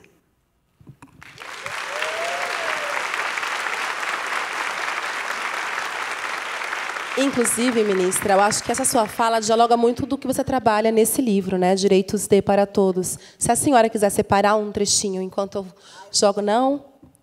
Minha coragem é só para julgar. Para ler poema, eu deixo para Maria. Tá bom, então tá bem. Então, eu gostaria de ouvir agora, senhora Maria Villani. Vou trazer aqui alguns números que a senhora já falou um pouquinho, mas a senhora foi para o ensino médio aos 39 anos, para a faculdade aos 42. Né? É uma revolucionária na cultura do território do Grajaú, com a criação do Centro de Artes e Promoção Social. É escritora de pelo menos 7 livros, 2 e-books e participação em 13 coletâneas. Está lançando o seu novo livro este mês. E a senhora me disse lá atrás que agora a senhora quer se dedicar só para as palavras. E a dedicação para as palavras é também um lugar de muito privilégio no Brasil ainda hoje, né? Principalmente pensando nas mulheres, de tudo que precisa fazer. Sentar para escrever um livro não é para qualquer pessoa, né? Principalmente pensando de onde a gente vem. Como tem sido para a senhora essa dedicação para a palavra e como a palavra foi tomando todo o espaço que a senhora tem hoje? Minha filha, me permita chamá-la assim, eu preciso ser estudada. Aí, tem ninguém aí querendo fazer tese de doutorado, não? Eu escrevi os meus versos. Antes disso, eu vou falar do romance, que o Memórias de Maria e um pouquinho de mim. Eu passei 6 anos escrevendo esse romance. Não era porque eu não sabia o que queria escrever, é porque eu não tinha tempo. Mas eu queria fazer. Né? É um romance onde eu faço uma reflexão acerca da situação da mulher na sociedade a partir do início do século XX até os dias de hoje. Né? Então, é um romance bem simples, mas é muito sentido, é muito dolorido. Inclusive, ele tem o diário da escrita do romance. Porque quando eu comecei a escrever o romance, eu sabia o que queria dizer. E nunca ninguém me ensinou a escrever romance, né? Então, o meu aprendizado é de ler o romance que os outros escreveram. E eu não conseguia sair do lugar de onde eu havia começado. Então, eu resolvi bater um papo, sempre um papo, com os personagens. E eu falei assim, para o personagem se deixar conhecer, ele precisa me conhecer primeiro. É coisa de doido, mas funcionou. E eu comecei a conversar, sentava assim, 24 de abril de 2014, o clima está assim, eu estou assim. Aí, personagem saltava e conversava comigo. E aí eu escrevi, mas foram 6 longos anos, porque eu era professora, 32 aulas, professora de filosofia, só tinha direito da aula no ensino médio. Eram 2 aulinhas por semana e eu complementava com outra disciplina, com o ensino fundamental. Eu tinha essa infinidade de meninos e meninas para construir conhecimento. Né? Aprendi muito com todos eles. E eu tinha 5 filhos. Eu tinha que cuidar da formação dos filhos e da minha. Foi tudo junto. Botar os filhos na faculdade, ir para a faculdade, foi tudo junto. E eu ainda tinha uma casa lotada de gente, de poetas, de músicos, de artistas plásticos, porque Grajaú sempre teve de tudo. Hoje o povo está sabendo que tem por causa das redes sociais, mas na época tinha. Por isso que eu queria fazer a Praça da República lá no Grajaú, e aquele rapazinho não permitiu, né? Porque, tem um poder paralelo que funciona. Funciona, vocês não têm noção. Eu estava vindo da administração regional, já era quase meia-noite, meu marido estava comigo, porque saiu do trabalho, foi direto me encontrar lá na reunião para decidir essas coisas que a gente ia fazer no bairro. Eu chego, não tinha carro, lógico, né? De ônibus. Aí estou descendo a viela, está lá o indivíduo me esperando. A senhora tem certeza que quer fazer isso aqui? Meia-noite, só ele, meu marido e eu não podia falar grosso. Eu falei, se o senhor deixar, né? Ele nos escoltou até o portão da nossa casa, dizendo para mim, você tem filhos que saem, não tem? Eu falei, tenho. Seu marido, o senhor também trabalha fora, não trabalha? Sim. A senhora pensa aí, vê o que a senhora vai fazer. Resultado, eu saí fazendo feira itinerante por todo, onde permitiam que eu fizesse. Fui trabalhar em outros bairros, né? Então, eu tinha isso, além dos filhos, além da escola, e eu ainda estudava, porque quando eu me formei professora, eu não me conformei. Porque eu fiquei tanto tempo, eu fiquei tão deslumbrada com a escola, com a faculdade, que eu não queria sair mais de lá de jeito nenhum. E fui fazendo um curso, fazendo outro curso, fazendo outro curso, né? Gente, como é que eu escrevia meus poemas? Botava o feijão no fogo, a roupa na máquina, uma cadernetinha aqui no avental e uma caneta, eu ia anotando o que vinha. Aí, de noite, madrugada, eu ia lá e transformava aquilo em poesia. Mas não era para ter sido assim. Não era para ter sido assim. Quando eu fui fazer faculdade, meninas, morava no Grajaú, vocês conseguem dimensionar Grajaú e Ipiranga, Avenida Nazaré. Alguém conhece a Avenida Nazaré? No Ipiranga. Tinha a Faculdade Católica, a FAI, Faculdades Associadas Ipiranga, que a gente chamava faculdade atrás da igreja, que era mais fácil, bem atrás da igreja. Hoje ela pertence à PUC. Gente, eu tive a coragem de prestar vestibular para fazer filosofia. Só meninos, eu fui a única mulher. E todos eram seminaristas, aspirantes a padres, teólogos. E eu, nem católica eu era. Resultado, os seminaristas viviam pedindo o retorno da Inquisição, porque estava errado. Porque eu tinha que ser católica. Eu falei, mas na hora que eu me inscrevi, não fizeram essa exigência, né? Mas se for o caso, eu vou. Não tem problema, não. Eu só não posso perder essa oportunidade de fazer a faculdade.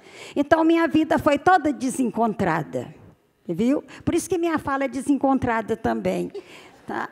Então, assim, estudar pela manhã, voltar para casa, 3 ônibus para ir para a faculdade, 2 ônibus para voltar, faz almoço para os filhos, de noite vai para a escola, lecionar à noite. 11 horas da noite, saía da escola, chegava por volta da meia-noite. Gente, eu não tinha tempo de escrever, mas eu consegui escrever. Publicados, esse é o 8º livro, né?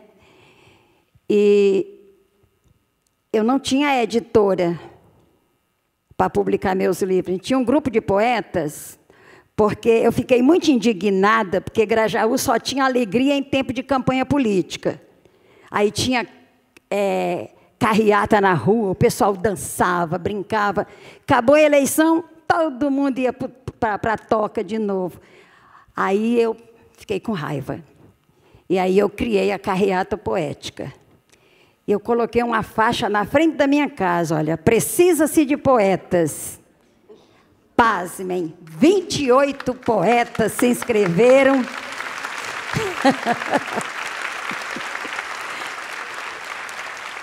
E nós fizemos a primeira carreata poética em 1991, em homenagem à poesia. Em 1992, nós contamos a história da Semana de Arte Moderna. Aí, o outro ano, a gente...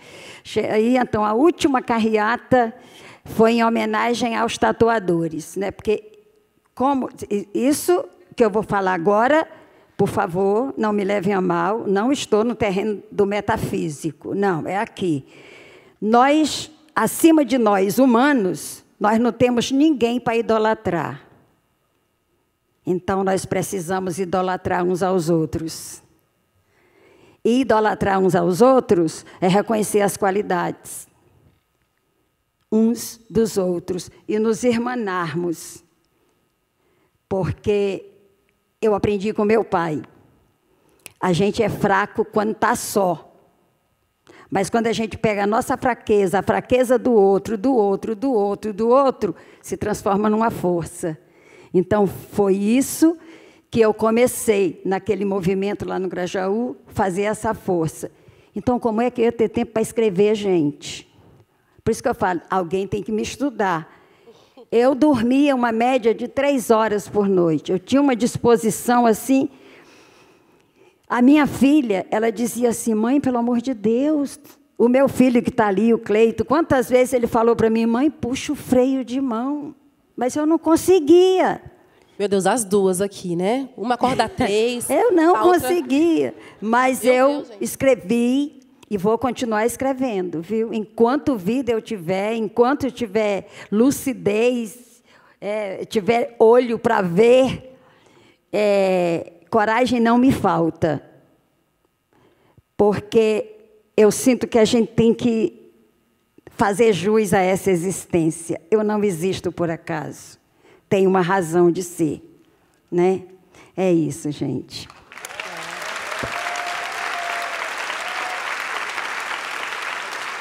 E falando em fazer jus à existência, eu não posso deixar de mencionar o voto da senhora, né?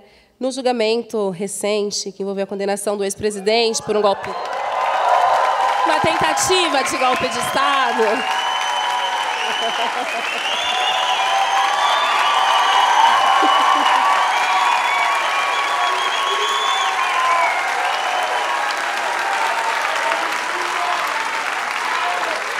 Fazer jus.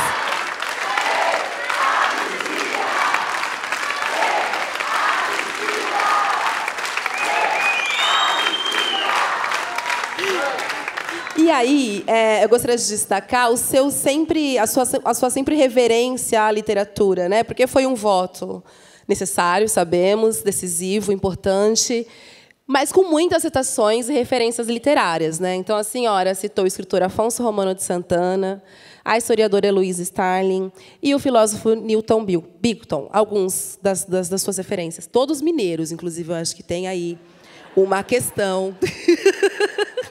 Devo dizer que eu nem sou mineira, gente, eu sou geraizeira. E Minas são plurais, são Minas e São Gerais. Eu citei os mineiros. Então, qual a importância de ter costurado esse voto, que é um voto histórico, numa situação histórica, marcada pela literatura? Eu fiz? Eu não sei, porque tem outro sendo feito para a semana que vem. Para mim, eu desenvolvo o enredo com muita facilidade.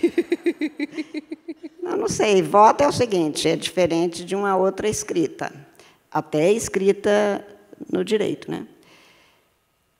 Voto é muito, ou uma sentença que um juiz dê, que uma juíza dê, você tem um caso, tem que resolver de acordo com a lei, mas claro que cada um põe ali a sua compreensão de vida, a sua humanidade, o seu jeito de ser, é assim que é.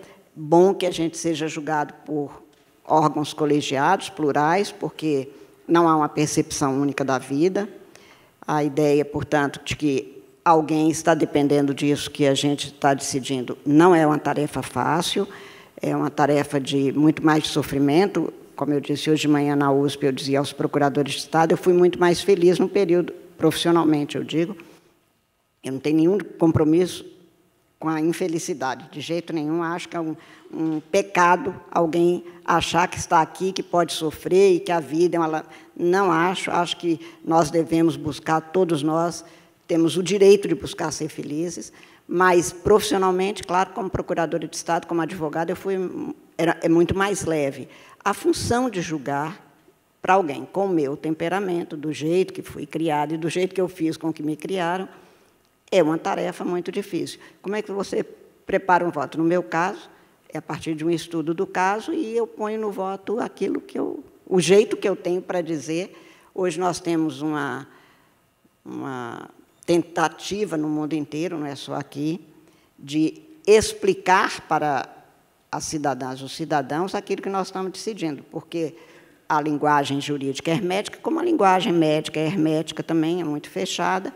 Então, nós hoje tentamos escrever para que sejamos entendidos o mais possível, porque, principalmente em matéria constitucional, é a única lei que é a lei do povo. Você pode passar a vida sem passar perto do Código Penal. Aliás, eu acho que convém, né? Não convém ser muito amigo do Código Penal, mas da Constituição, da hora que nasce até a hora que morre, seus direitos estão ali, seus deveres estão ali.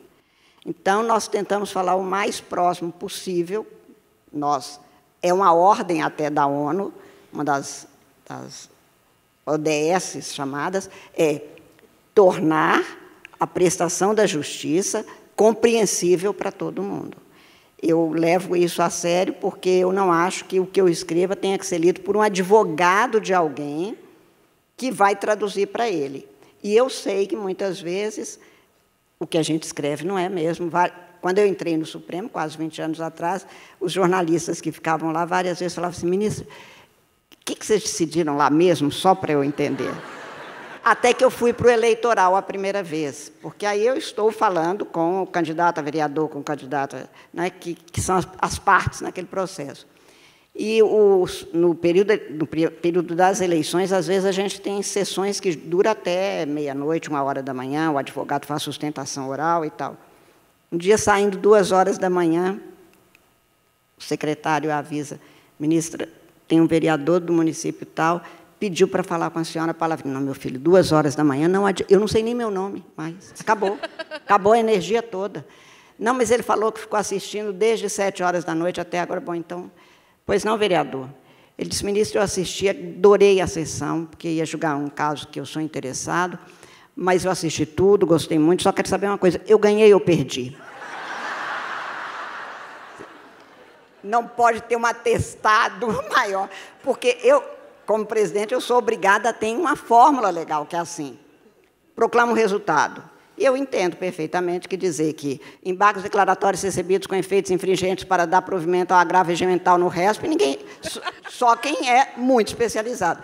A tal ponto que, há pouco tempo, contei para o Afonso até, que eu levei meu carro para...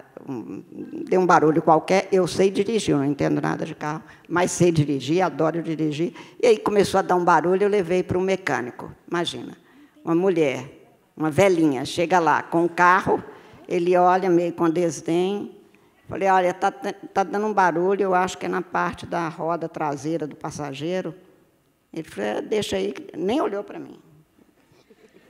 Deixa aí que eu vou olhar, isso deve ser a ribimboca da parafuseta de não sei o quê. Eu falei: e eu que pensava que era um agravo regimental com efeitos infringentes. Não. Ele olhou e falou: o que é, dona? Não entendi nada. Eu falei: igual eu com o senhor, também não entendi nada. A vida é assim, ou vamos nos entender ou vamos nos desentender. Então, eu não sei explicar. Eu estudo, meu processo sempre de escrever é assim. Qualquer coisa que seja, eu fico com tudo pronto, mais ou menos, na cabeça, dias a fio, e aí eu leio o que pode ser mais explícito para aquilo, e depois eu me assento e escrevo direto. Eu já fiquei 30 dias para escrever um livrinho também de direito, uns tempos atrás, e aí eu sei que é algo que flui, porque já está pronto na minha cabeça. Eu me lembro de um desses livros que eu fiz, que eu fui assistir um filme que até hoje eu não imagino que seja. Aí, no meio, eu falava assim: mas se eu acrescentar tal coisa, o filme era Dança com os Lobos. Não tenho a menor ideia do que seja, porque aí no meio do cinema é melhor sair. É porque eu já estou com... Então, no voto também. Claro que há votos mais longos, o voto da semana passada, 3 semanas atrás, meu voto tem quase 400 páginas. Então, se você não escreve 400 páginas, nessas páginas tem as citações, tem a prova, né? E tinha muita prova documental.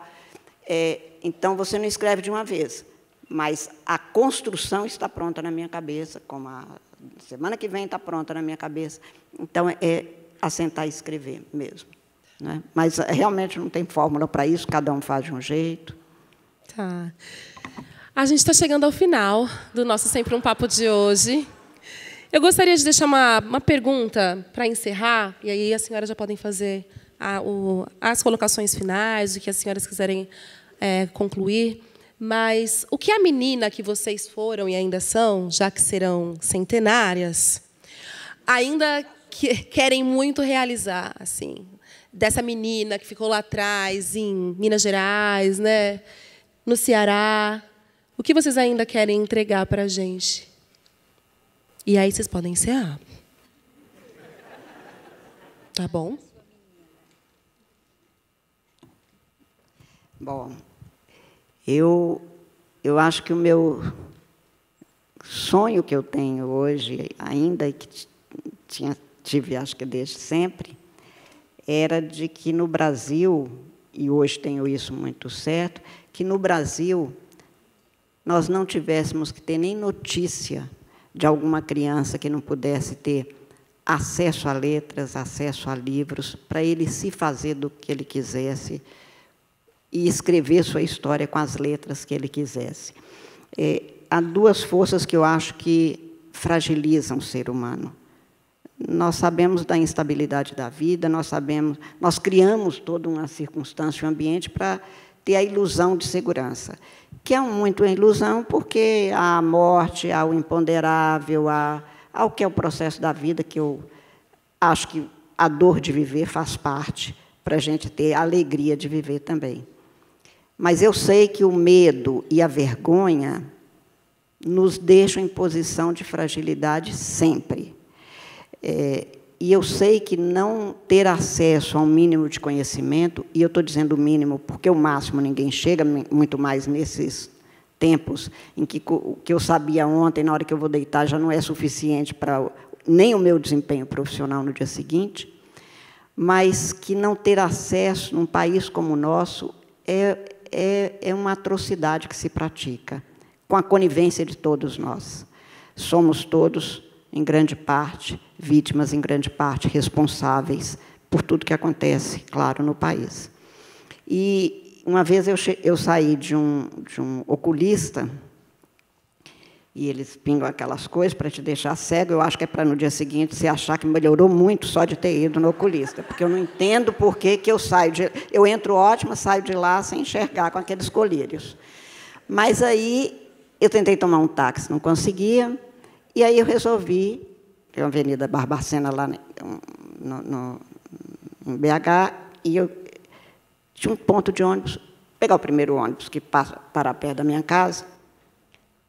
Claro que eu não conseguia ler direito o letreiro, então tinha um senhor, eu falei assim, moço, e também eu fico explicando muito, moço, eu não estou conseguindo ler porque eu saí agora do oculista. Ele falou, não, minha filha, eu sou analfabeta igual você.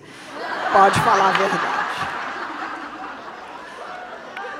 É porque é uma vergonha você não saber ler. Então, imagina num país como o nosso, e por isso, em 2018, eu tinha saído da presidência do Supremo, que é esse azáfama, como é agora. Um dos meus colegas já me falou hoje que eu estou resgatando todas as palavras. Já falei azáfama aqui, que é uma novidade para vocês, mas era de uma minha avó. Eu falei, eu vou agora levar para a minha escola, para o meu grupo escolar em Espinosa, alguns livros para os meninos não terem que ler livro emprestado, que às vezes está caindo e aí não pode ficar com um. E juntei durante um tempo uns recursos para comprar e mandei 1000 livros. E eu queria, um ano, levar para eles livros levei um primeiro ano árvores, que eu falei, plantar sementes, colher sombras, colher frutos. Depois plantar palavras, colher poemas. E depois que eu ia levar um outro conhecimento para os professores, ensinar seus direitos. Quem não conhece os seus direitos não se requisita, porque não se reclama pelo direito que não se sabe que tem. Mas aí veio a Covid. E aí eu mandei os livros.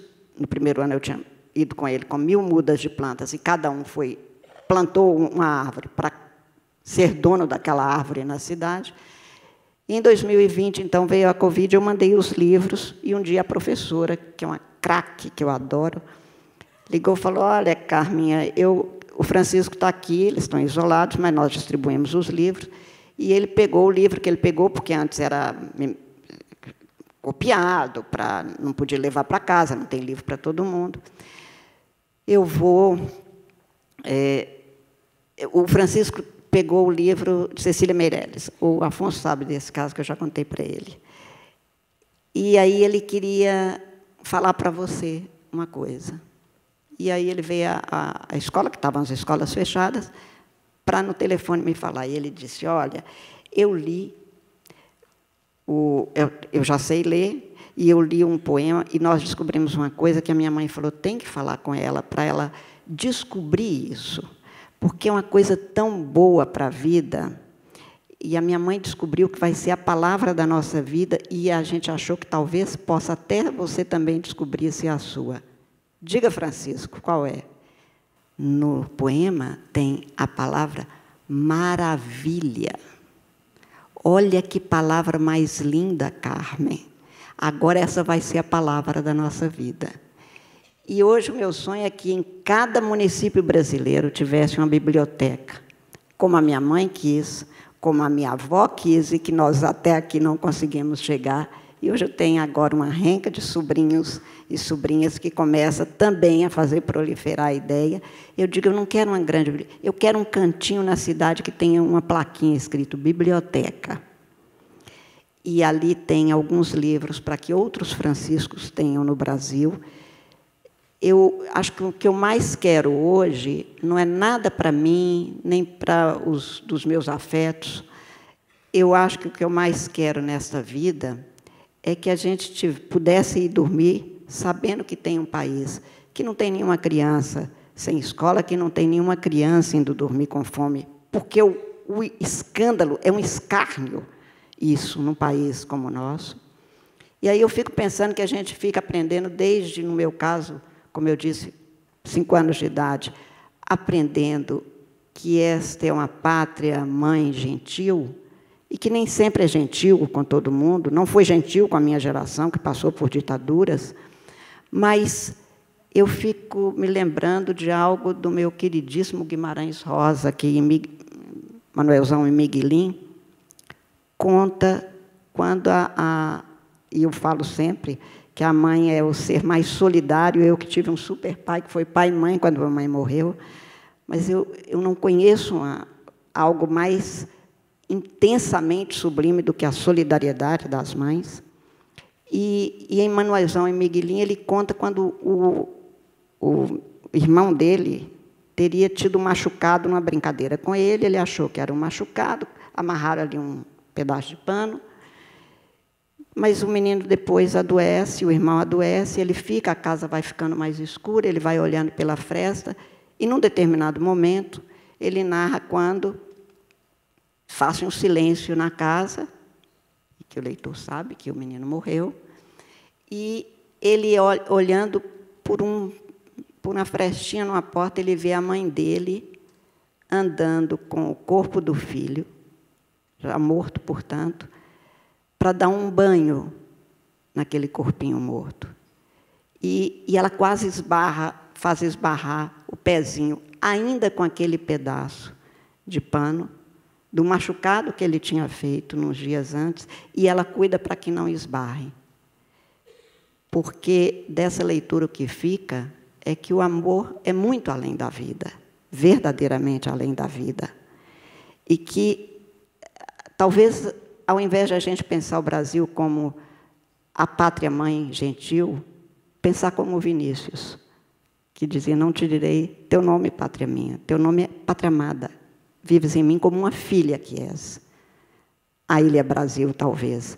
Eu acho que talvez meu sonho maior hoje seja que a gente trate o Brasil como algo nosso, como uma filha que és, como se nós fôssemos todas e todos mães gentis deste país. O Brasil não é culpado de nada, o Brasil não caiu do céu, não saiu do inferno, o Brasil é o que nós construímos, é o que nós somos capazes de fazer. Nós somos capazes de reunir numa quinta-feira à noite para conversar sobre a vida, para prosear sobre a vida. Somos capazes de fazer um país, com toda certeza, que dê a cada menino brasileiro o direito de ele nunca ser nem um menino com vergonha de não ler, de não ter as mesmas possibilidades, inclusive das novas tecnologias, que tenha um livro para ele ter acesso, não como eu ainda vejo em alguns lugares que eu vou, que tem mimeógrafo, que uma parte daqui nem sabe o que é. Eu vi, passou, mas ainda existe, e há aqueles que não têm nem ao menos uma lousa.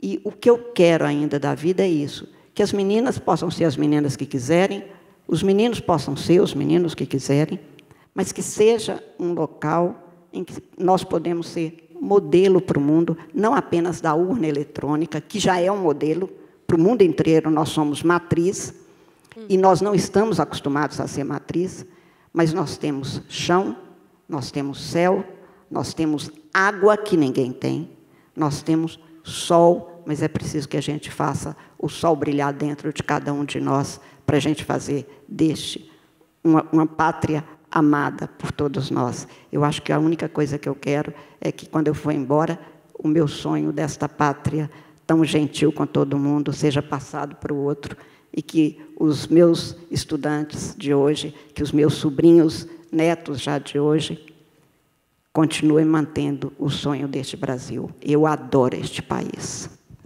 Bom.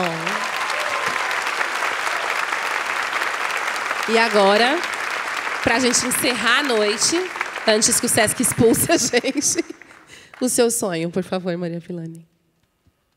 Assim, é interessante, porque eu lembrei agora que há 4 ou 5 anos atrás me fizeram essa pergunta, né? E só para compartilhar esse sentimento, né?